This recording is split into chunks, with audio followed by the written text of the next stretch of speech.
So you never know. Those sort of things could happen.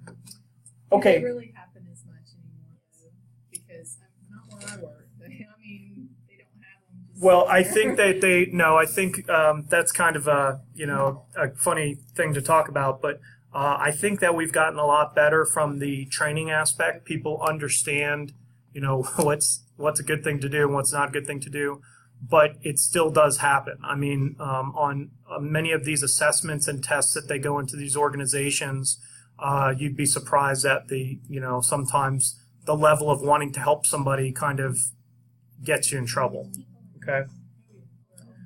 All right. So the next thing that we'll talk about here is tunneling protocols. And so the reason why we go through this is it just shows you that when we're talking about tunneling mechanisms, whether it be SSH, whether it be AES encrypted tunnel, whatever it is, each one of them has their own specific set of parameters, and that would be they run on different ports, the protocols are different, the way in which they communicate and get a handshake with an endpoint and so forth. And so we'll talk about each one of these. So the first one is point-to-point tunneling protocol. If you remember, at the very beginning, we talked about some of the more basic protocols,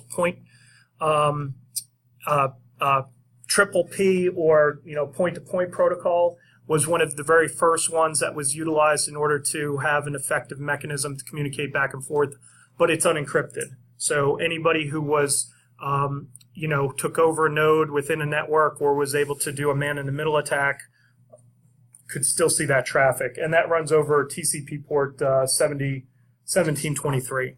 Okay. Once again, I would just add these into your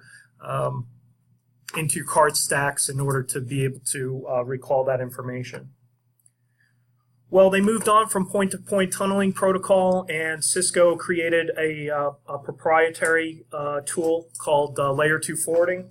And what it allowed you to do was on dial-up systems, you could create that tunnel and provide some level of authentication, but it still did not give you the encrypted nature that you would hope to have. Okay.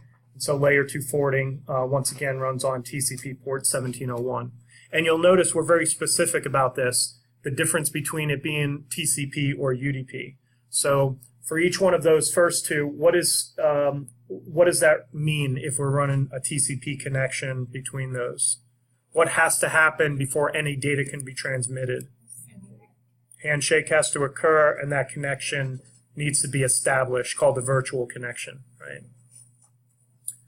Okay, the reason why is because the next one, Layer 2 tunneling protocol, is UDP versus the TCP of the previous two.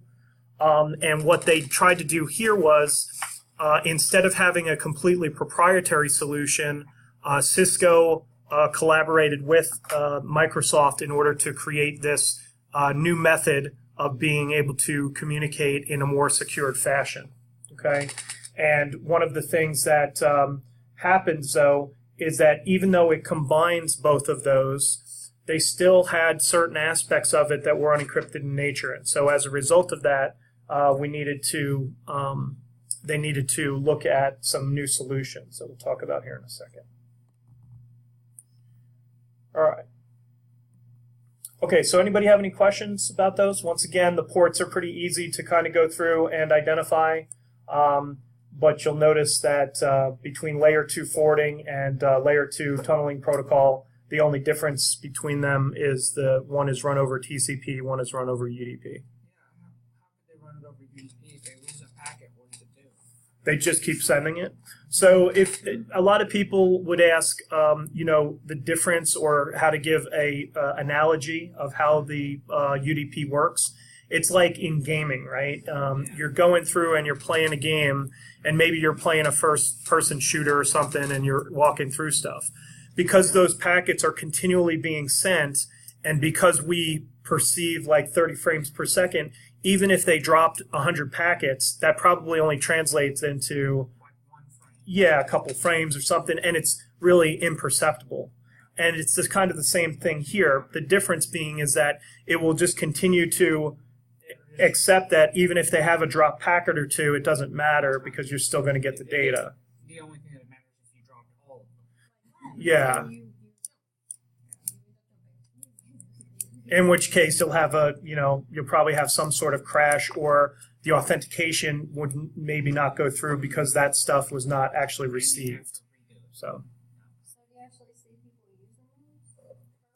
So each one of these that we're talking about are what we call legacy. These are older in nature. Some of the ones that we're going to talk about coming up are a little bit more modern. But frankly, these are still used in some areas. So it's just like with dial-up. Dial-up is actually still used as a method in order to connect to older systems, but it's a backup. It's actually used as a backup so that they go over a regular phone line. So talk a little bit more about that in a minute.